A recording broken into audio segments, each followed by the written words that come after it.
Bon, merci Guy. Bon, parce que Guy, c'est... Et ben oui, même Guy et Babette, parce que c'est Guy qui a parlé, Babette qui a fait. Bon, mais Guy, il fait comme les grands-pères, il voit le nom Babette. Bon, merci. Guy, c'est le premier neveu. Et tout à l'heure, j'ai rappelé Louise. Moi, je peux vous dire que tonton Saïd et puis tonton Daïm, ils l'ont porté. Mais c'était moi qui portais parce que lui, en principe, Saïd faisait piquer la tête à chaque fois à Guy. Et quand il goûtait la caillasse, le pauvre, c'est pas à Guy qui se faisait engueuler parce que c'était le chouchou à mémé Louise. C'était le chouchou. Bon. Maintenant, ben, effectivement, la reine-mère, elle est là, avec la deuxième sœur, avec Kader, Lima, donc Saïd et moi. Donc on a, je dis toujours, quand j'entends des fois une petite plainte arriver quelque part, je dis, mais quelle chance qu'on a. On a une chance inouïe. On a une chance inouïe pour la bonne raison que nous sommes, c'est pas certainement, c'est sûrement de cette génération la seule famille à Bourail où nous sommes tous les 6 enfants. Et ça c'est quelque chose d'extraordinaire parce que les familles qu'on a connues, avec qui on a grandi à Bourgagne, que ce soit les familles Mistoura, les familles Boussena, les familles Missoura, il était 9 ou 10, il n'en reste plus que 2. Les familles Boussena, il n'en reste plus qu'une. Voilà. Donc, on a eu cette chance, extraordinaire. Ce qui veut dire que, comme l'a rappelé Guy, notre enfance, ça n'a pas été une enfance tendre, ça a été une enfance dure. Pour la bonne raison que Henriette et Nounou venaient de se marier quand... Guy était né, quand papa est mort. Kader, lui, était à Nouméa, à l'école, il était chez les Revers. Mima était encore à l'école, on était encore jeunes. Michel et moi, on était encore des petits gamins. Une autre chance, enfin ma chance à moi je pense, ma chance, c'est que j'étais le dernier.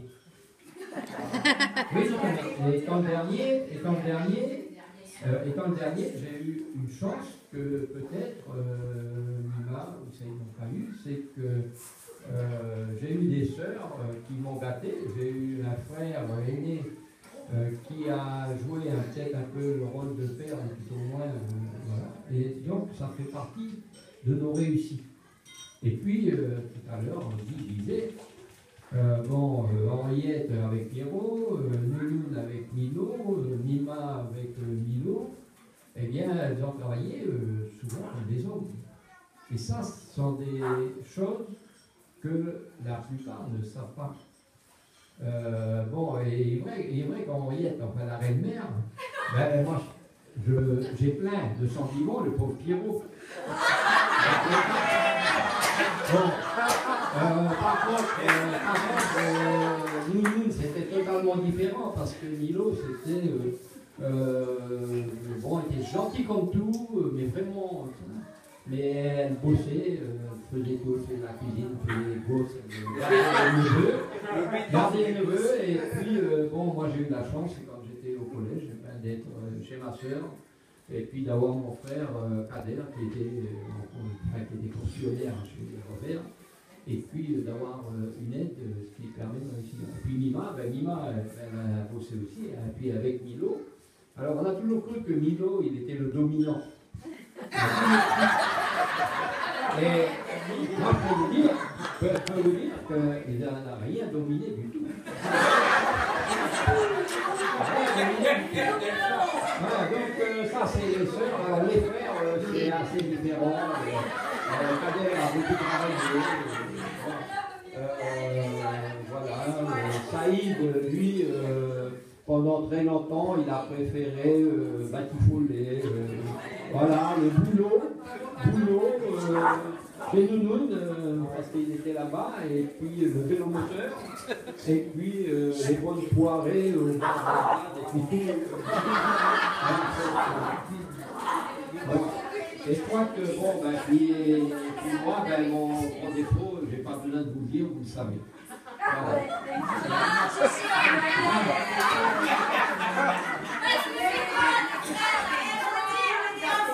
Oui, non, mais j'ai dit, elle n'a pas entendu que j'ai dit que j'avais la chance d'avoir des grandes sœurs et des grands-pères et qui m'ont gâté.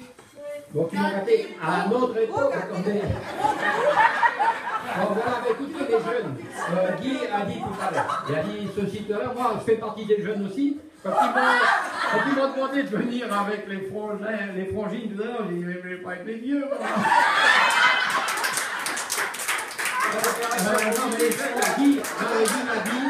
Non, mais Guy a dit ceci, que l'on ne peut pas aller quelque part si on ne sait pas d'où on vient. D'abord, rechercher ses racines. Alors, pour une grande partie, nous pratiquerons en dehors des pièces rapportées, vous avez la possibilité de lire un livre qui effectivement n'aurait pas pu s'écrire il y a 50 ans. Vous ne pouvez pas s'écrire. Qui aujourd'hui peut s'écrire, puisque de toute façon, les 100 ans donc, de non-utilisation des archives prévues par la loi est tombé à un moment, et à partir de là, il y a eu un énorme travail de fait, de recherche, justement pour faire cette exposition en Calédonie et écrire ce livre. Et dans ce livre, vous pourrez découvrir au moins les origines algériennes, donc des arrière-grands-parents ou grands-parents.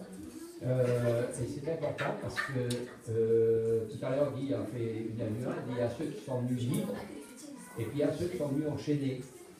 Ceux qui sont venus libres, c'est un choix.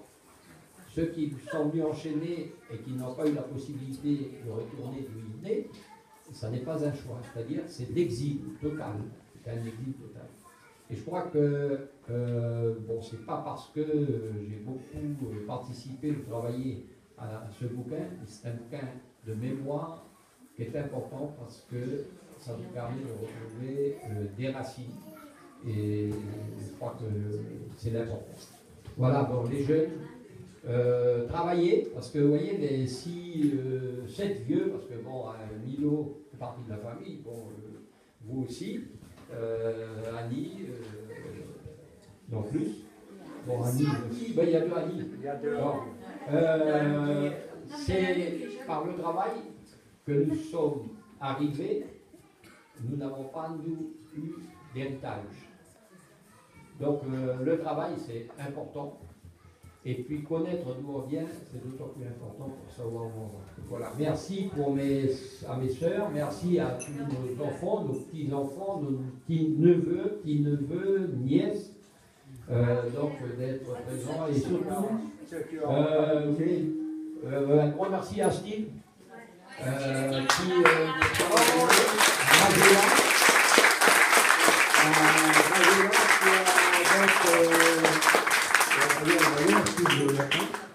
qui ont donc pris l'initiative de lancer cette opération.